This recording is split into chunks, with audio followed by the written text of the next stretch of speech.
chill out. We had plans to make like our usual content, educational, informative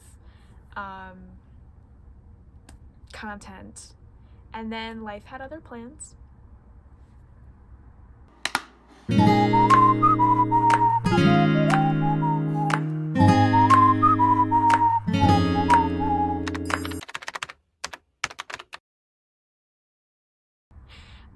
Liz has a cold right now.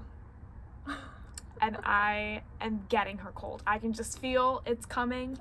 It's kind of inevitable when you live together and do everything together.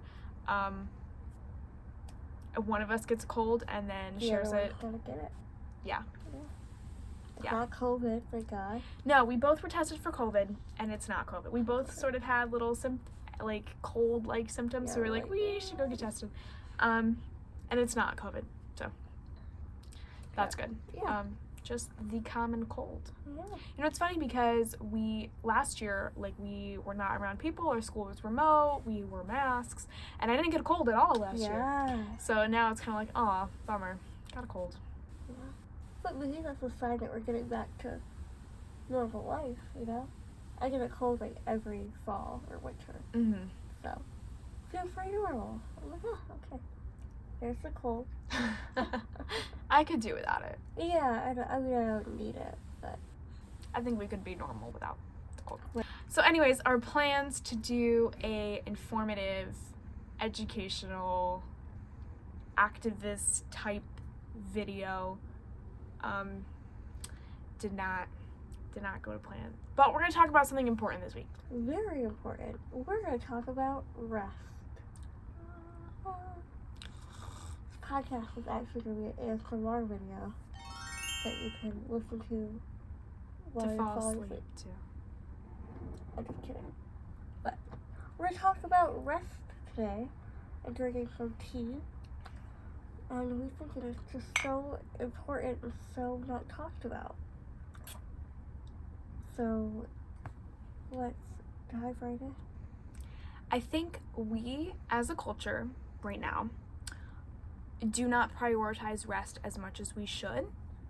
You know, we hear all the stories of people working nonstop, grinding. If you want something, you have to work 24/7 for it.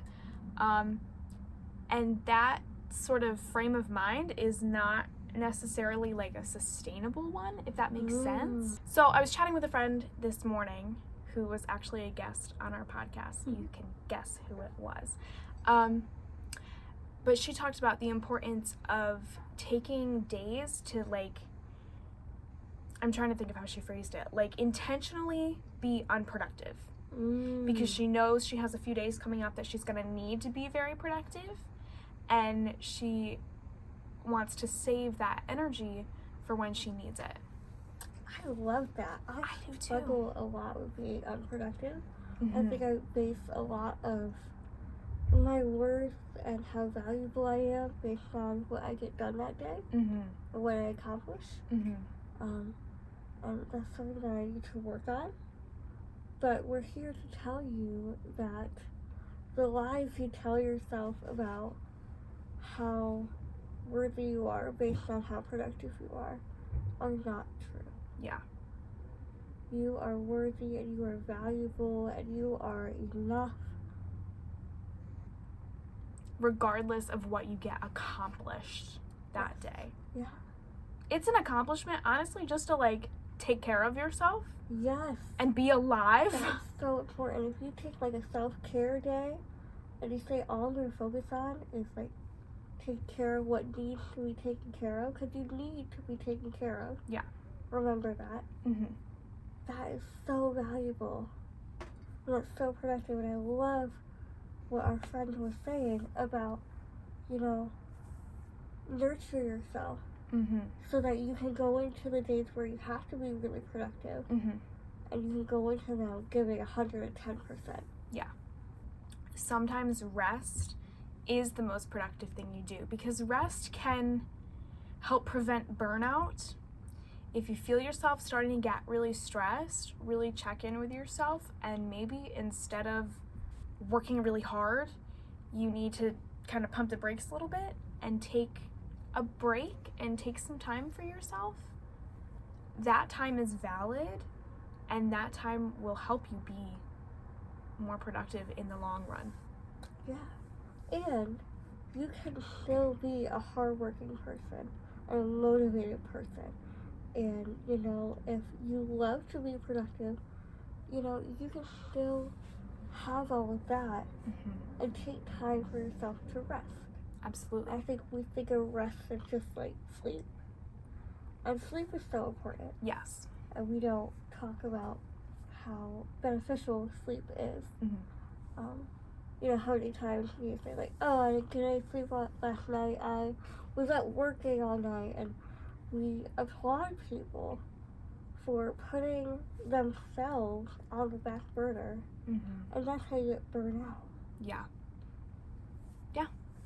You forget that pot's back there, Exactly. and all of a sudden it's like, why do I feel so terrible? Yeah. Maybe it's because you haven't been taking adequate time and adequate rest. Rest looks different for everybody. Sleep alone is not just rest, I would say. You know what I mean? Like, you can, and I've experienced this lately, I've been sleeping pretty well, but I don't feel rested. So making sure I carve out that time in my day to relax and to let my mind and my body rest when I'm not sleeping has been really important. And think about it this way, if you take time out of your day to kind of reset and recharge, in addition to sleeping, you get to enjoy how good you feel. Yeah. You know, when you're asleep, you don't get to enjoy it. True. I never thought about that. You know, so take that time in the morning or before you go to bed to just sit back and relax, even if it's just a couple minutes. Yeah. You know, if you're working a 9 to 5, you know, just take 2 seconds and close your eyes and just take a couple breaths. Feels good. It's so worth it. Yeah. Now a little bit about where we're at right now. We're in college. It's been stressful.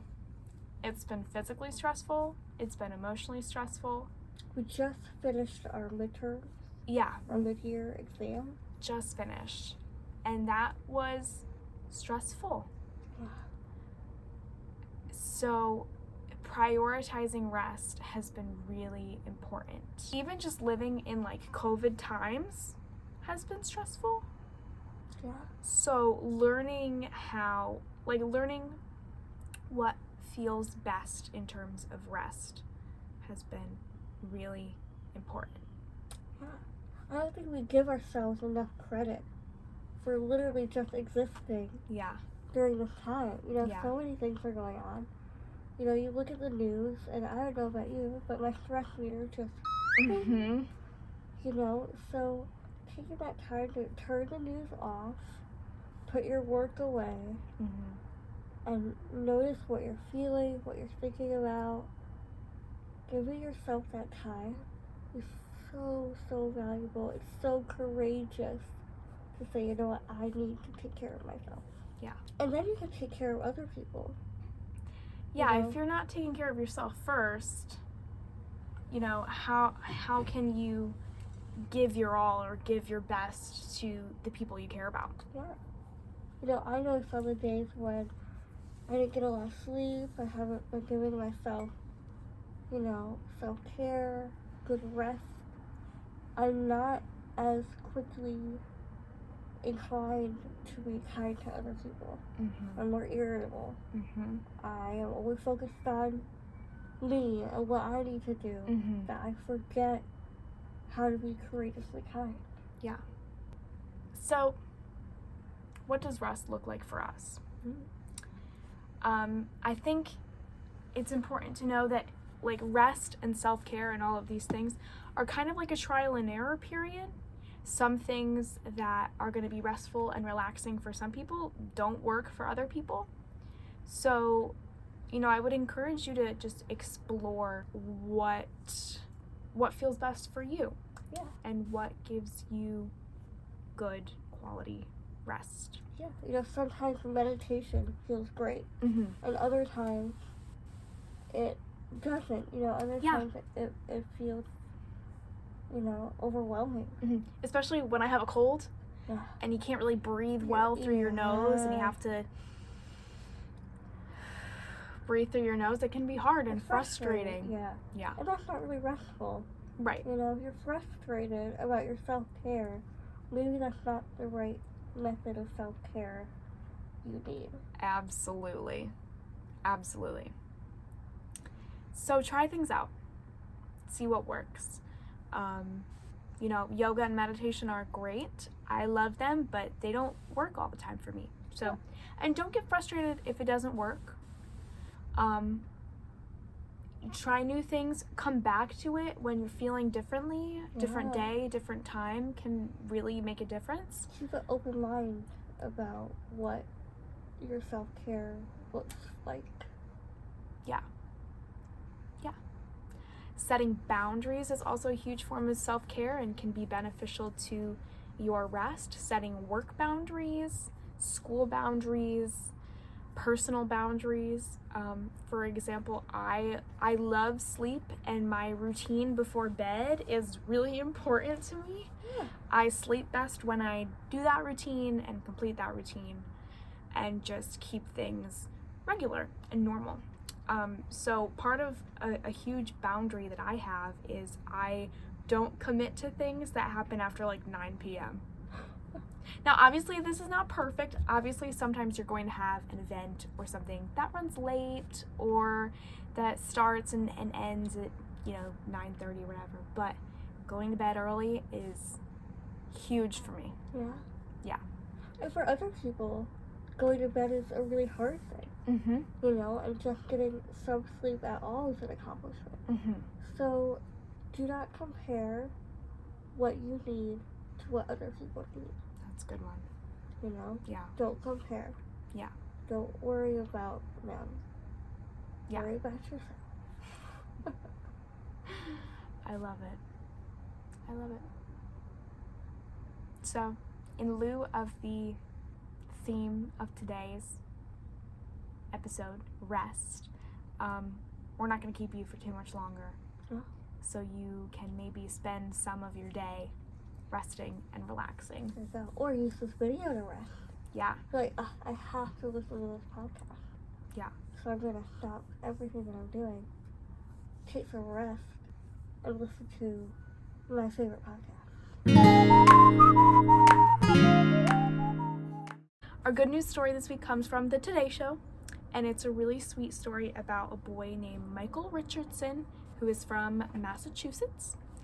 And he did this thing where he made signs that had like positive, encouraging messages on them and held them out in front of his house by like this busy street so that people could see it on their morning commute. That's so precious. Isn't that precious? That's so sweet. And what I love about the story is that his parents are both teachers, so they would leave very early in the morning, and they had no idea that he was doing this. He kept it to himself, and it was just something that he did every day, and I think that is so sweet. Isn't that sweet? He said something along the lines of like, when you start your day off with something good, the rest of your day will be good. And I just love that. I totally agree, Michael. Yeah, we do agree. So our kindness challenge this week is to do something for someone else to show kindness and don't tell anyone. Oh. Now, it's sometimes we want to share the things that we do, the kind things that we do. We want to share those with others. Yeah, it takes a lot of courage to be kind. Absolutely. And we need to celebrate our courage when we take that step to be kind to someone else. Absolutely. But this week, we are asking you to go incognito and do something kind for someone, and don't tell anyone. You can still celebrate your courage inwardly, maybe write it down in your journal if you want, but sometimes the deepest kindness comes when we're not looking for any reward or any praise or anything like that. Incognito, I love it. Super spy. So courageously kind of incognito kind. Incognito kind. All right, everybody, have a great week. Get some good quality rest. I will see you back here real soon.